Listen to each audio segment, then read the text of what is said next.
Friends, তো সকাল সকাল বেরিয়ে পড়লাম বাড়ি যাবো বলে।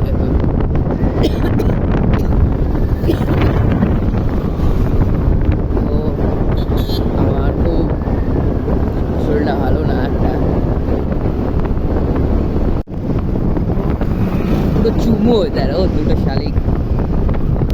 এবার গাড়ি পেছনে করে কেন? তাহলে সামনে যার কি দরকার ছিল? এই যে ওভারব্রিজ করেছে, এটা নতুন কল্যাণী মোড়ের উপর দিয়ে গেছে, এটা বিরোহীর দিকে। এই যে রাস্তাঘাটটা মারাত্মক করেছে একেবারে।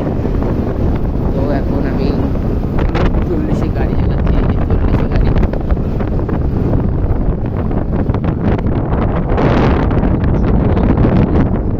ওয়েদারটাও ব্যাপক। আমার দিকে তাকান। এবার আমি পুরো ট্রেনে একদম চলে যাবো। এই যে এটা হলো বিএসএফের ক্যাম্প। ক্যাম্প না, এটা বিএসএফ, এটা বর্ডার সিকিউরিটি ফোর্স, অনেক এরিয়া মিলে আছে এটা। চলো এবার